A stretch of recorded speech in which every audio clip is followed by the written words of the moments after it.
Saludos a todos los que nos oyen. Seguimos con la serie de Entendiendo el Islam. Hoy estaremos viendo o tratando de ver 3 puntos acerca de Entendiendo el Islam. Principalmente veremos los 5 pilares del Islam. Trataré brevemente, una forma así rápida, verás, hablar un poquito sobre los tipos de sectas que hay o divisiones que hay dentro del Islam, en qué se dividen los musulmanes y terminaré hablando acerca de en qué se distingue el Islam del judaísmo. Y solamente voy a tomar algunos ejemplos porque hay mucha enseñanza exhaustiva que usted puede hacerlo. Hablando acerca de los 5 pilares del Islam, es importante saber de que el símbolo del Islam es la estrella con 5 puntas y la luna creciente o la media luna, que son considerados símbolos que representan el Islam, conocido en un Unicode como la creciente y la estrella.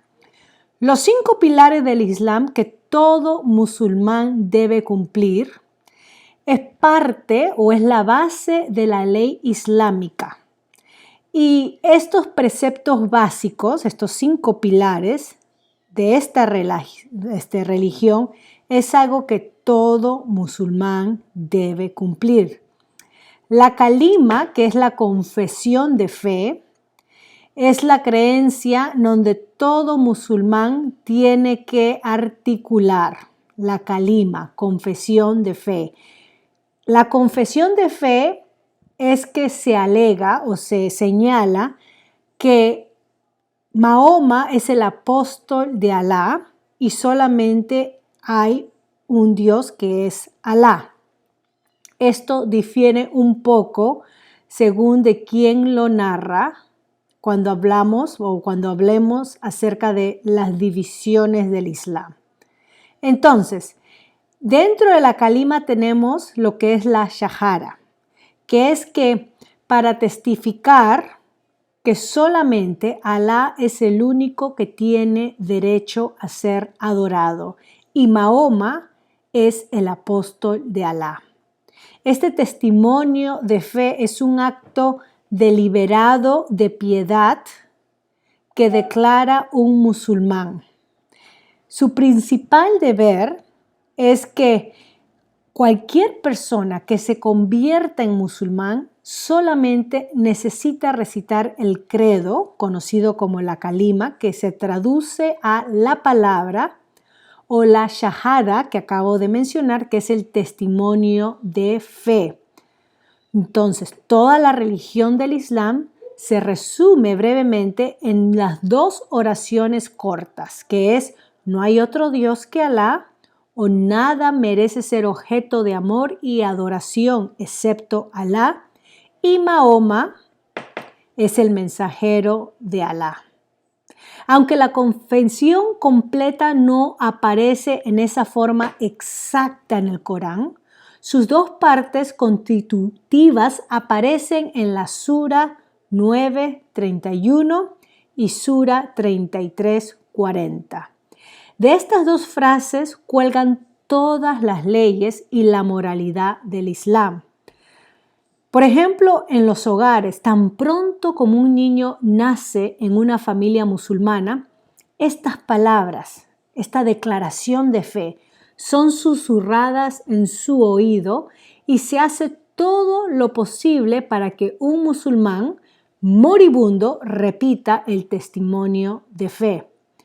Esto no es sorprendente, ya que se dice que Mahoma afirmó que quien quiera que profesara este testimonio nunca sería tocado por el fuego del infierno, aunque aparentemente no estaba dispuesto a publicar esto en el extranjero para que sus seguidores no confiaran solo en él en el día de su muerte para su salvación.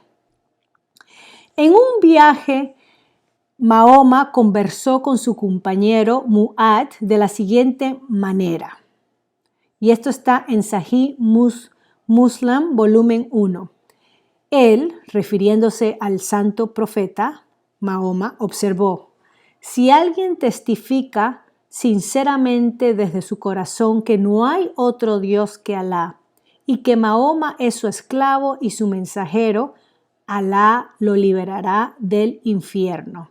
Él, hablando de Muad, dijo: mensajero de Alá, ¿no debería informar a la gente de ello para que puedan alegarlo? Él respondió: entonces confiarían en eso solo. Otra tradición afirma que en el día del juicio final, aunque se deben producir 99 pergaminos que enumeren los pecados de un musulmán, cada pergamino se estira hasta donde alcanza la vista, ¿no? Pero incluso un fragmento del tamaño de una hormiga que lleve la calima, la confesión de fe, recitado durante su vida, superaría los rollos y garantizaría su admisión al paraíso. Este es un tipo de justificación por fe muy diferente al que profesan los cristianos, como vamos a ver más adelante. Sin embargo, todas estas tradiciones y prácticas muestran cuán prominente es la calima en el ejercicio de la fe musulmana. Número 2. Estamos hablando de los 5 pilares del Islam y empecé con la confesión de fe, la calima, la shahada, que es el testimonio de fe. Número 2, salat, que es ofrecer las oraciones, sean congregacionales, obligatorias, que todo musulmán obediente lo hace a la perfección, en árabe. En el rezo, cada musulmán tiene que seguir el ritual prescrito de orar 5 veces al día. Debe ir a la mezquita más cercana para ofrecer sus oraciones junto con toda la congregación, o debe de parar lo que está haciendo y ofrecer entonces la oración donde se halla, ¿no? Donde se encuentre. Buscar un lugar, poner su manto y entonces hacer la oración dirigida hacia la Meca. ¿Cuán diferente es esto a la adoración cristiana, que no estipula una forma fija? Simplemente porque el creyente nacido del Espíritu Santo tiene el testimonio constante de Dios dentro de él para recordar la presencia de Dios. Muchos escritores han considerado oportuno establecer esta distinción entre el ritual servil del Salah islámico, donde muchos musulmanes que no hablan árabe realicen sus oraciones sin ni siquiera entender el significado de lo que dicen en árabe. En contraste, el creyente, el cristiano, tiene la libertad de adorar a Dios, ya que éste tiene acceso libre y solamente tiene que hacerlo en espíritu y en verdad. En todo el Corán y en todas las tradiciones no hay un solo pasaje que enseñe que la oración, para ser eficaz, debe de ser en espíritu y en verdad. Antes de entrar en la mezquita, el adorador debe realizar un baño de purificación conocida como la wudhu, o en ciertas circunstancias un lavado de todo el cuerpo conocido como el gush, cuyo ritual se establece en el Corán, Sura 5:6. Una vez más, la actuación es puramente un acto externo de pureza ritual, ¿no? Un ritual de pureza externa, quise decir. Un lavado que limpia el cuerpo, pero que no puede perfeccionar la conciencia del adorador, como lo declara Hebreos 9:9. Si comparamos cuidadosamente todos los pasajes del Corán que hablan de purificación, de pureza, se hace evidente para todos los lectores sin prejuicios que en ninguno de ellos hay ninguna referencia a la pureza moral o espiritual interna del corazón. Pero eso es lo que se requiere en ellos, una limpieza corporal externa mediante abluciones y lavados. Cito a Klein, que escribió acerca de la religión del Islam, página 132. Porque al lavar el cuerpo, la impureza del corazón no se puede limpiar y por lo tanto es evidente que esta purificación corporal fue un tipo de limpieza espiritual que quisieron imponer. En los evangelios se hace evidente que todo hombre o persona de discernimiento espiritual, que aunque alguien cuyo espíritu no está contaminado por las impurezas de la carne, puede prestar toda atención a la limpieza personal. Sin embargo, esa limpieza del cuerpo no tiene nada que ver con su salvación. Por otro lado, para ser justos, debe señalarse que el Corán mismo advierte contra los peligros de los ejercicios rituales que se convierten en un fin en sí mismos. Sura 2, Aleya 1:77 dice: no es justicia que cambien sus rostros hacia el este o el oeste, pero es justicia creer en Dios y el último día, y los ángeles y el libro y los mensajeros. Vemos que el gran énfasis puesto en la forma externa en el Islam no solo tiende a calmar a los adoradores aburridos en un sentido de complacencia y confianza en los rituales mismos, sino que también implica que el verdadero conocimiento de Dios y el testimonio del Espíritu Santo están totalmente ausentes en el Islam. De hecho, es solo en el Hadith que encontramos las 5 veces específicas fijadas de oración. Por ejemplo, se dice que cuando Mahoma llegó a la presencia de Alá durante el Miraj, se le ordenó rezar 50 veces al día. Al relacionarlo esto con Moisés, este último, Moisés, lo instó a reducirlo en 10, la cual Alá permitió debidamente. La narración continúa, Mahoma hablando. Nuevamente pasé junto a Moisés y él volvió a decir lo mismo. Y así continuó hasta que solo quedaron 5 oraciones para todo el día y la noche. Moisés nuevamente me dio el mismo consejo. Le respondí que había regresado con mi Señor y le pedí que redujera el número hasta que me avergonzara y que no volvería a hacerlo.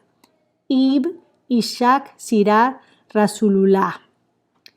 Esta es parte de la Hadith. Entonces se dice que Dios declaró que aquellos que observan las 5 oraciones tendrían el valor de 50 contados para ellos.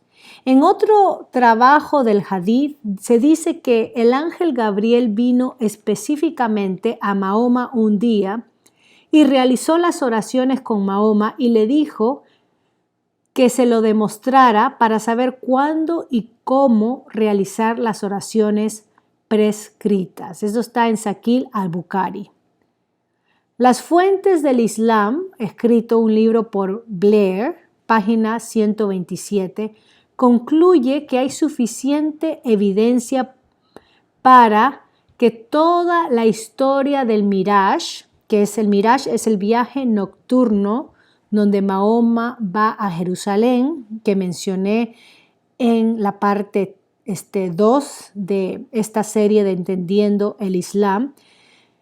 Dice Blair que este es un mito fundado principalmente en fuentes zoroástricas y la posible autenticidad de los 5 tiempos fijos de oración apenas se ve reforzada por la afirmación en el Hadith de que su autoridad deriva de esto cuánto especulativo más de un actor que ha sugerido que son de origen zoroastriano. En el propio Corán solo se conocen 3 oraciones diarias y sin duda, debido a la influencia persa, su número en el Islam más antiguo aumenta a 5. Una referencia al Vesta mostrará que los zoroastrianos tienen instrucciones de observar la oración 5 veces al día. El día se divide en 5 periodos, durante los cuales se deben recitar las ganancias u oraciones que pertenecen a cada periodo. Podemos concluir que la definición de 5 oraciones diarias en el Islam es un ejemplo típico de la forma en la que la religión de Mahoma, que aún está creciendo en el momento de su muerte, se completó en años posteriores. Número 3. Pagar el zakat, es decir, caridad obligatoria. El Corán constantemente ordena a los creyentes el deber de pagar el zakat, una limosna prescrita. El libro a menudo vincula el deber de la caridad con la observancia de Salah. Por ejemplo, Sura 9, Aleya 5, se refiere a él como un acto de piedad para purificar al creyente. La palabra misma proviene de la raíz que Saquilla consideró en la sección anterior como un acto de gratitud a Dios. No hay ningún deber al que se haga referencia más frecuente en el Corán que el de dar limosna. En casi todas las suras se impone este deber a los creyentes y en algunas suras, de hecho, el profeta vuelve una y otra vez a este tema. El que se conoce en el judaísmo como el diezmo, pero en el Islam se fijó o se estableció un diezmo, por decirlo así, aunque el término no encaja, pero se estableció una cuota de 2,5%, mientras que el diezmo del Antiguo Testamento, obviamente viene la palabra 10%, se calculó simplemente en términos de los ingresos de un hombre. El zakat se determina principalmente como un recargo o la riqueza de un hombre y sus posesiones, 2,5%. La otra forma de caridad en el Islam de naturaleza menos obligatoria se conoce como sadaqah, una ofrenda voluntaria que indica la sinceridad de la disposición del hombre hacia la generosidad. Hay 2 palabras importantes en árabe que tienen que ver con dar limosna. El más común de estos es el zakat, de una raíz que significa crecer o ser puro. Parece implicar que dar limosna es un medio de purificar el alma, tal vez de la culpa que inevitablemente acompaña a la acumulación de propiedades. El otro término es sadaqa, de una raíz que significa verdadero o sincero. La referencia es a lo que sea santificado al servicio de Dios. El zakat se puede usar para distribuir a los pobres, asistencia para aquellos que han abrazado el Islam recientemente, la liberación de los esclavos o ayuda en el camino de Alá. 4. Pilar del Islam, el ayuno, Saum. En el Islam todo un mes se usa o se aparta para el ayuno durante Ramadán. El ayuno también se prescribe como un deber obligatorio del Islam y el musulmán está obligado a ayunar desde el amanecer hasta el atardecer durante los 30 días del mes de Ramadán. El comando para ayunar se encuentra en el Corán, Sura 2, 1,85. Ramadán es el mes en el que se envió el Corán como guía para la humanidad, también para orientar y juicio entre lo correcto y lo incorrecto. Entonces, cada uno de ustedes que esté presente en su casa durante ese mes debe gastarlo en ayunas. Pero si alguien está enfermo o en un viaje, el periodo prescrito debe compensarse días después. Sura 2, Aleya 1:85. El creyente debe declarar su niyab antes del amanecer cada día y debe abstenerse de todos los alimentos líquidos y otros placeres durante el día. Debería tomar un desayuno adecuado, un sehrí, antes de la oración de la mañana. Al atardecer también debe romper su ayuno tan pronto como pueda. El mes termina rápido con el avistamiento de la luna nueva que anuncia el mes de Shawwal y el festival de Eid. En algunas tierras musulmanas es un delito penal no mantenerlo. En conclusión, se puede decir que salat, rezos y el ayuno del Ramadán tiene un mayor efecto en la conciencia religiosa del musulmán que todos los demás deberes prescritos del Islam.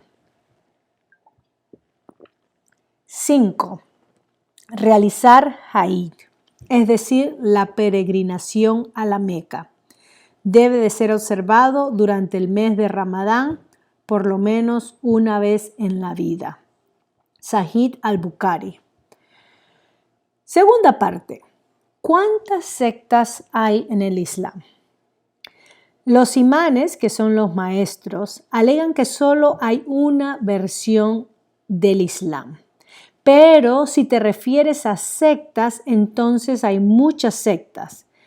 Pero dos son básicas, que son los sunitas y los chiitas. El Islam sunita y el Islam chiita representan la gran mayoría de los musulmanes y también son los más conocidos. Aquellos que buscan un enfoque más místico de la religión musulmana eligen el sufismo. Ya voy a hablar un poquito acerca del sufismo. Regresando sobre los musulmanes que no son chiitas, dicen que la afirmación de Shia de ser musulmana contradice al Islam en creencia y práctica, y como tal no debe llamarse musulmán. Solo unos pocos grupos en el Islam, los wahhabis modernos y los antiguos carijitas, afirman seguir el Corán y también minimizan consistentemente toda tradición. Los sucesores y las tradiciones en el Islam tienen prominencia en el Islam chiita. Por ejemplo, cuando en el funeral de Khomeini, el líder iraní, las multitudes intentaban arrancar partes de su cuerpo para llevar a casa y reverenciar. Las peregrinaciones a los santuarios sagrados para venerar a sus santos son importantes para ellos. Por otro lado, también tenemos a los musulmanes culturales. Estos son aquellos que saben poco sobre el Islam. Algunos puede ser que no les importe. Algunos musulmanes culturales, como en otras religiones, beben cerveza. Son musulmanes por tradición y cultura. Las tradiciones humanas de Mahoma y otros, los hadices, son primordiales en el Islam sunita. Inventores de nuevas creencias musulmanas alegan que está bien, por ejemplo, beber vino y no hay necesidad de ir a la Meca o ayunar o rezar 5 veces al día como está prescrito. Algunos de estos inventores de la creencia musulmán aún alega que Dios apareció como una trinidad de Alá, Mahoma y Alí. Y las personas que no reconocen a Alí como Dios se reencarnarán como animales. El misticismo espiritual, regresando al sufismo, enseña que uno puede ser absorbido por lo divino y ser Dios mismo. Suena como la nueva era. Se centran en la experiencia, incluido fuman hashish y se flagelan con látigos porque el dolor puede acercarlos a Dios.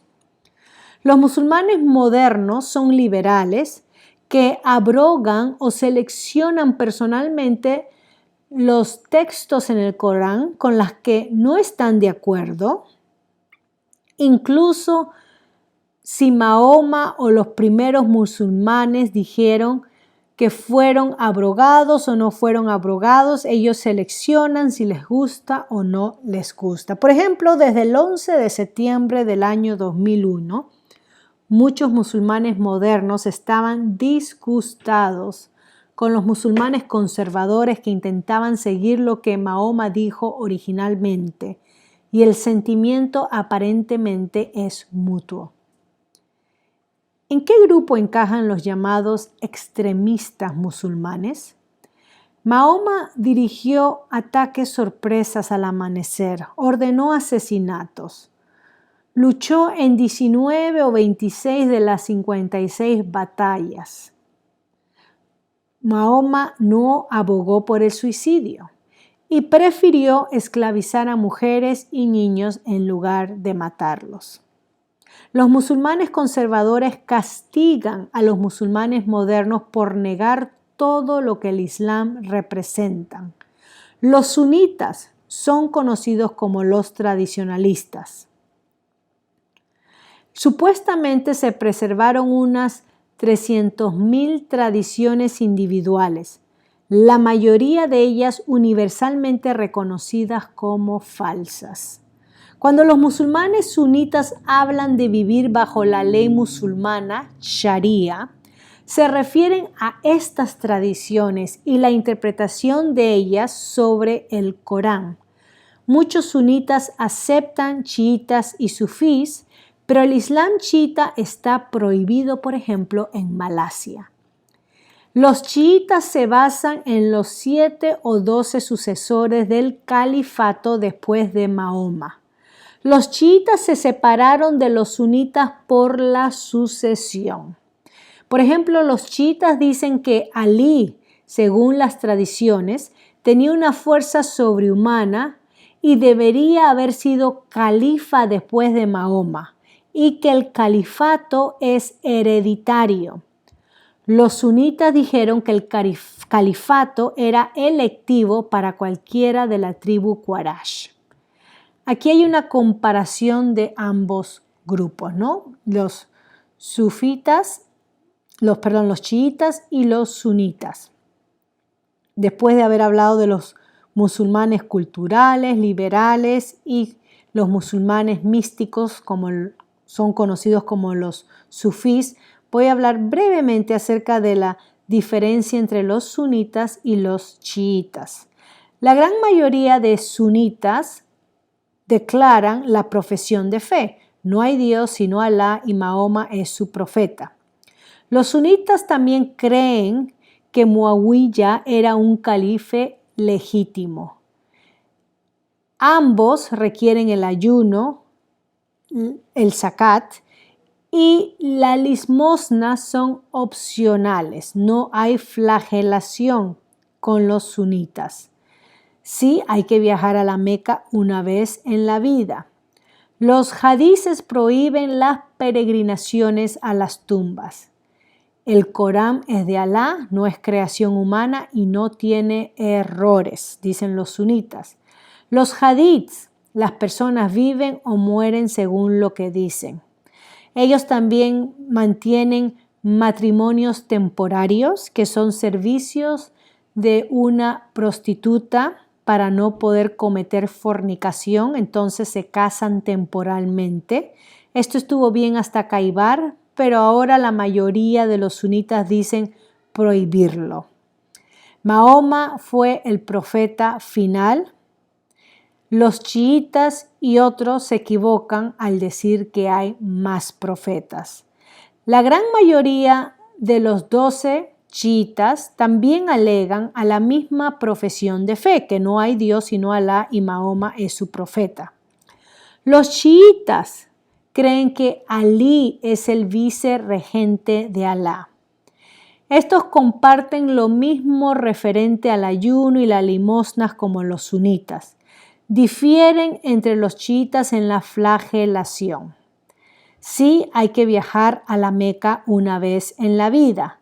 También viajan a santuarios sagrados y tumbas.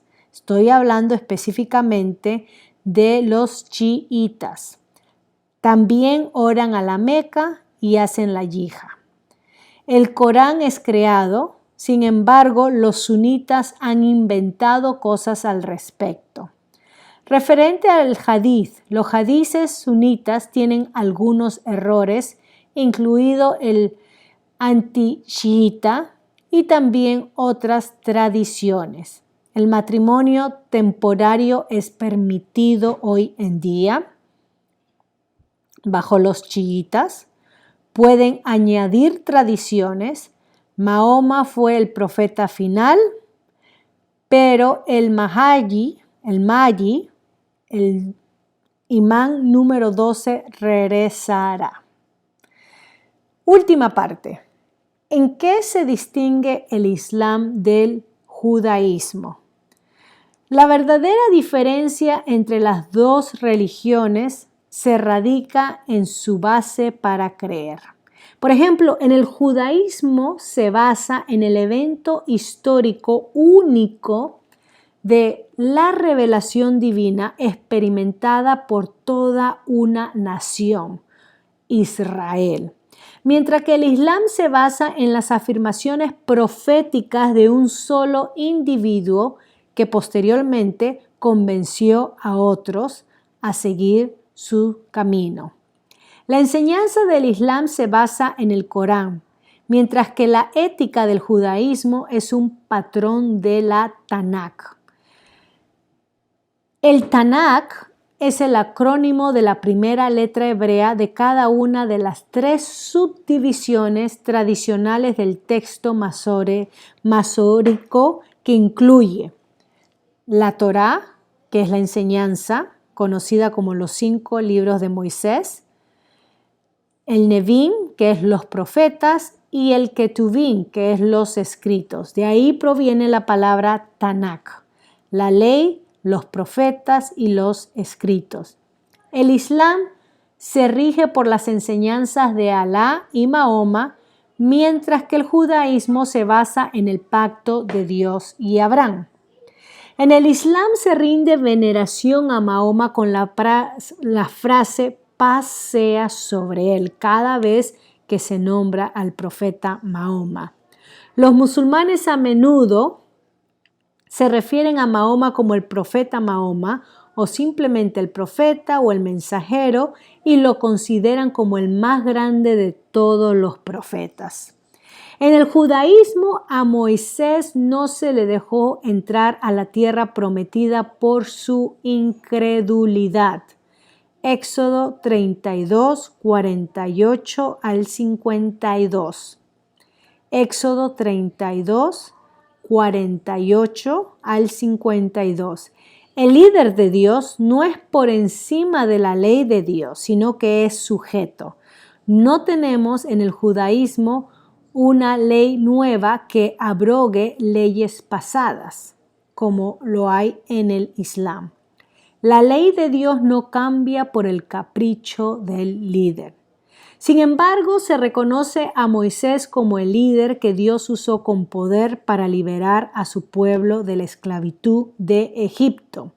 Deuteronomio 34, verso 10 al 12 dice: Nunca más surgió en Israel un profeta que, como Moisés, hubiera conocido al Señor cara a cara. Nadie le igualó en todas las señales y prodigios que el Señor le mandó hacer en Egipto, contra el faraón y contra todos sus siervos y su país, ni el gran poder y en los hechos grandiosos y terribles que hizo a la vista de todo Israel. Deuteronomio 34:5.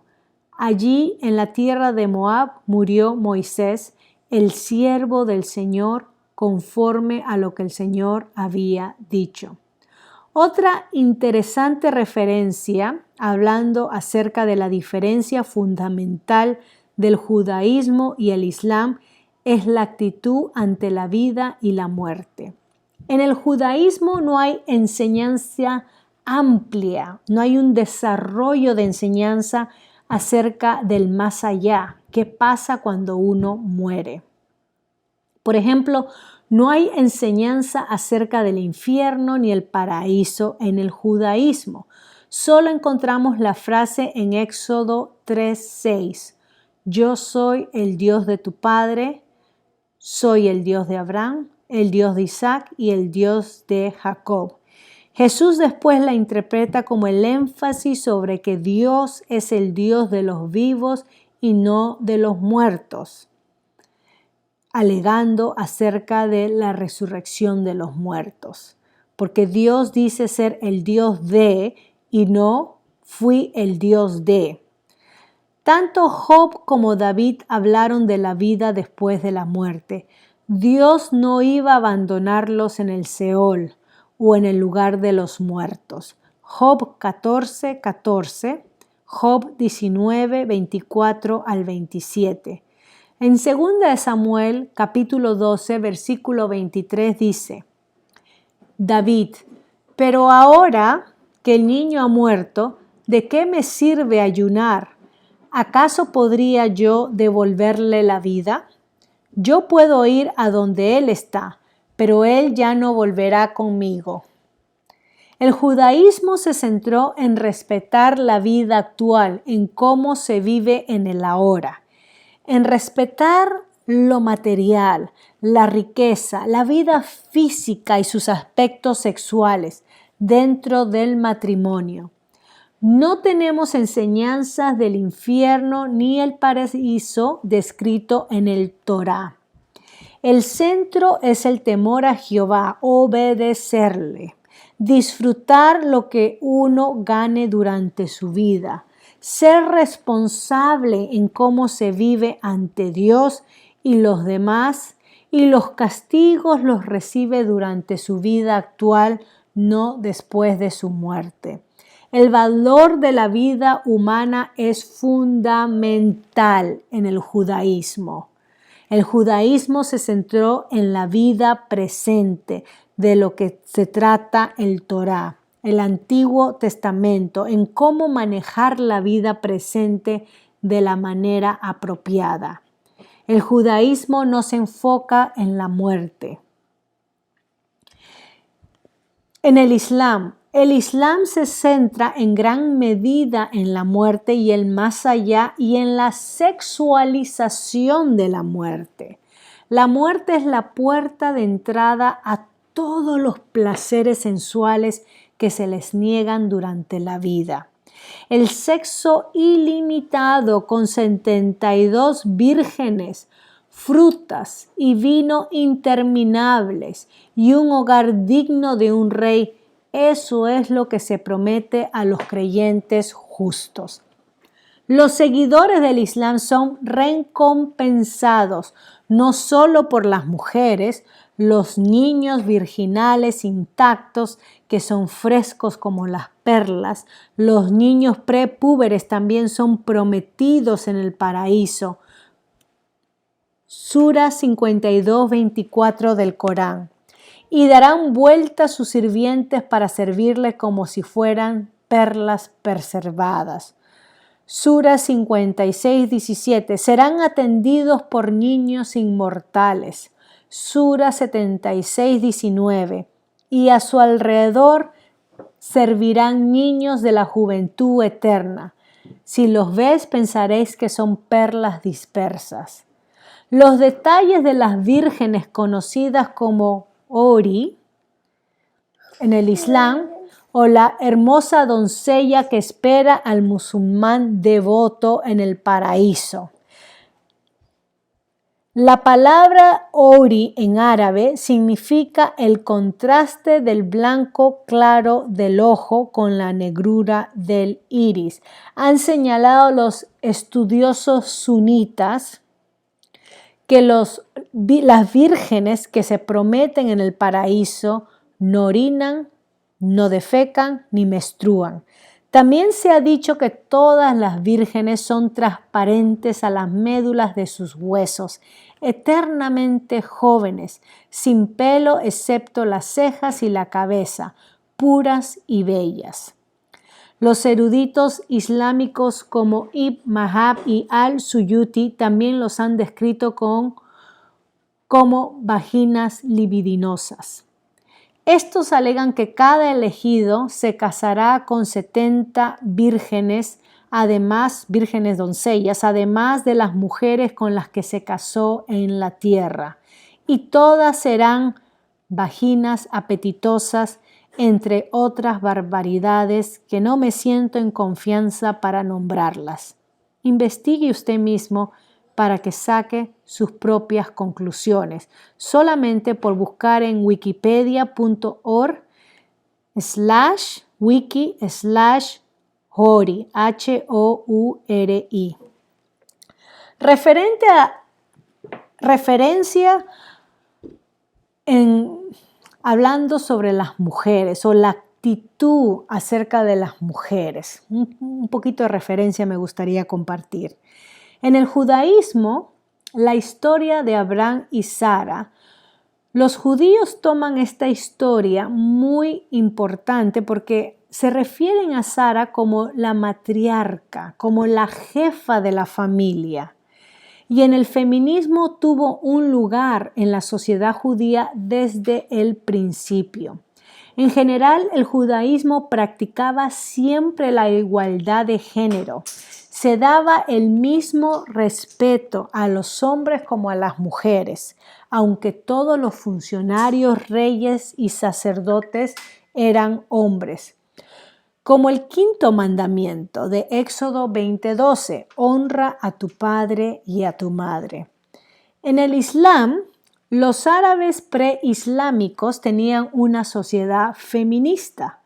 Los antiguos árabes tenían una gran cultura, pero su cultura feminista original fue completamente destruida. El Islam ha invertido la cultura árabe feminista original en una sociedad gobernada por los hombres, pero no ha adoptado un estilo judío, sino simplemente imponiendo un sistema basado en aplicar los patrones opuestos a las reglas y costumbres sociales de las feministas anteriores. Estamos hablando del siglo IV en la Arabia. Las mujeres tenían derechos de propiedad y patrimonio, y las reinas nabateas eran honradas aún más que los reyes. Las mujeres no solo eran las reinas, sino también los líderes o las líderes de grupos guerreros, de sus propios ejércitos, que incluían un gran número de mujeres combatientes. Hay pruebas concluyentes de que los árabes tuvieron una sucesión matrilineal. El marido entraba en el clan de la esposa y vivía en su casa, y generalmente fue la mujer quien decidía divorciarse. Las mujeres eran libres de elegir a su pareja y a menudo se casaban con hombres más jóvenes. Este fue el caso de Mahoma con su primera esposa, Jadilla, que ya hemos hablado. También era habitual que los clanes tuvieran nombres femeninos, y hay algunos indicios que sugieren que incluso se practicaba la poliandria, una costumbre que no se encuentra entre los semitas, sino dentro de algunos pueblos en la India y otras regiones de Asia. También su religión tenía el mismo carácter como la adoración de las diosas, las hijas de Alá, que era el nombre de un dios lunar preislámico, Alá. prevalecieron sobre el ídolo masculino.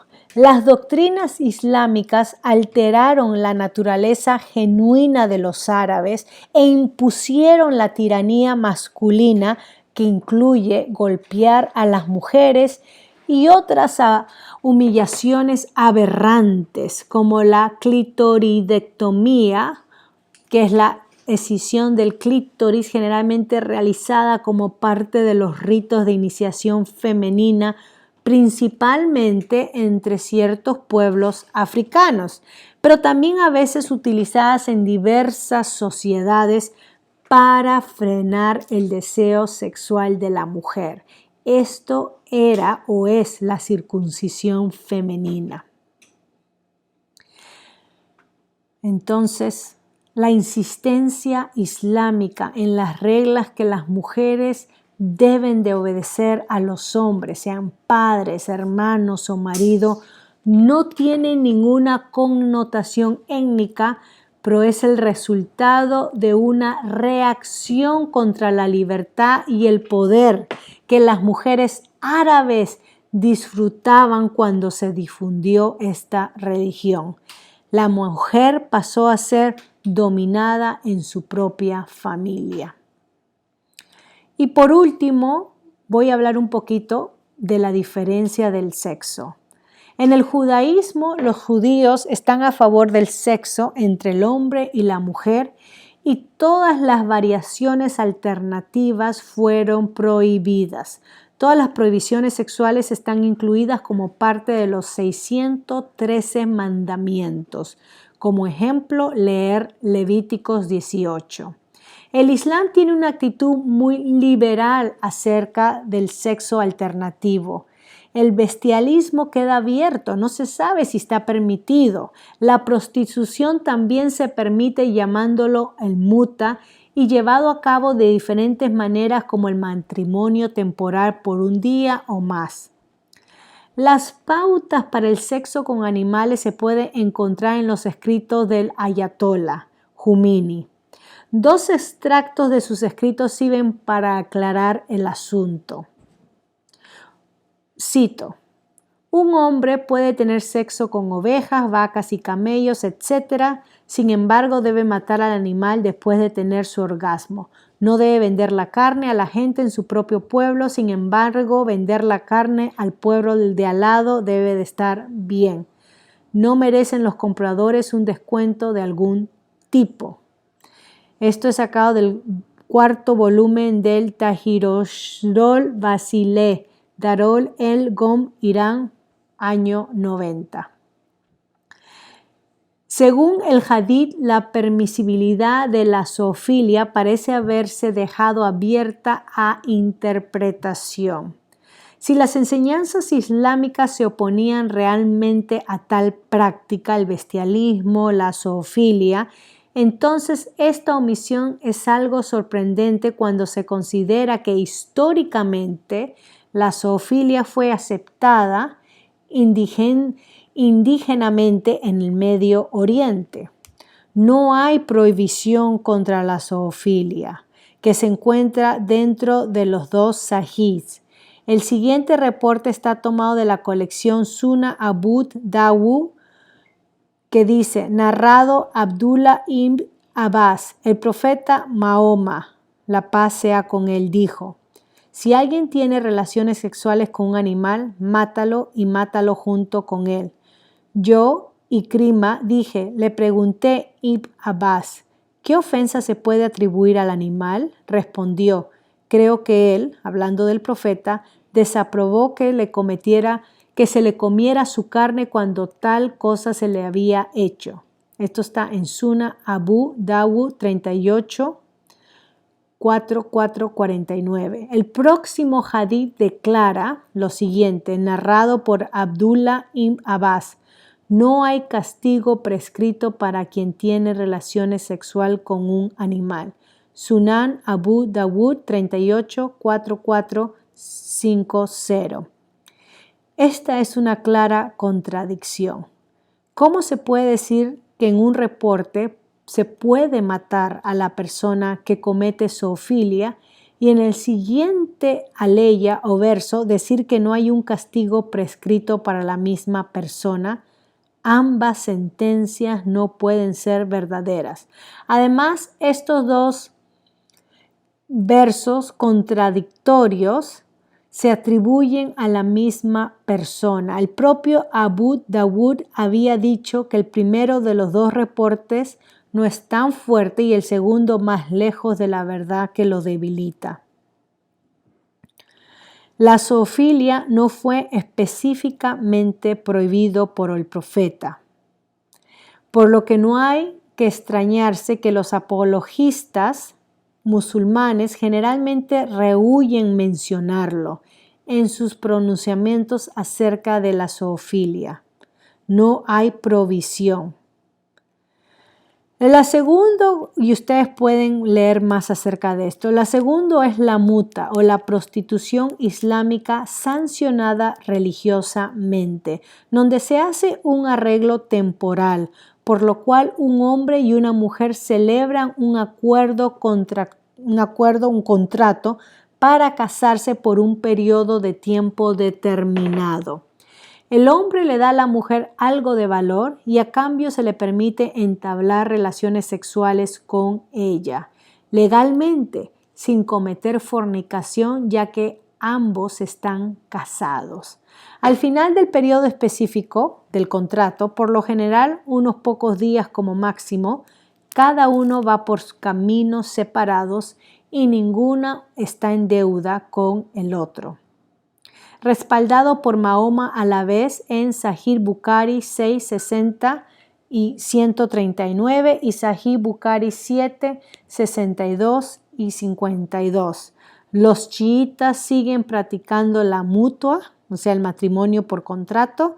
Los sunitas creen que Mahoma la abrogó en muta Sahih Bukhari 5, 59, 5, 27. Cito. Para ello pedimos a todas nuestras hermanas vírgenes que tienen entre 12 y 35 años que cooperen con nosotros.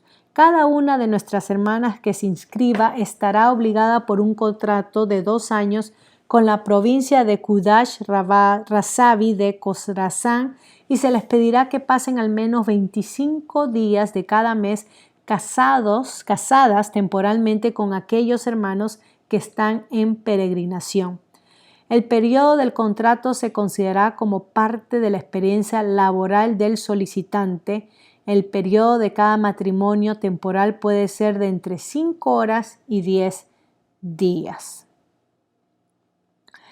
Los musulmanes consideran que las historias sobre los dichos y las prácticas de Mahoma son dignas de emular, son guías para la acción correcta. No hay tradición similar en el judaísmo acerca de Moisés, que era considerado un siervo notable, pero no un ejemplo a emular. Los musulmanes piensan que los profetas eran seres humanos casi perfectos. Los judíos piensan que los humanos son simplemente humanos y quedamos más bien impresionados de que Dios puede hacer de las personas falibles sus mensajeros de la verdad. Otras diferencias notables: los musulmanes se abstienen del alcohol, los judíos beben vino como parte de sus ceremonias religiosas. El Islam hace hincapié en la sumisión a la voluntad de Dios sin discutirla.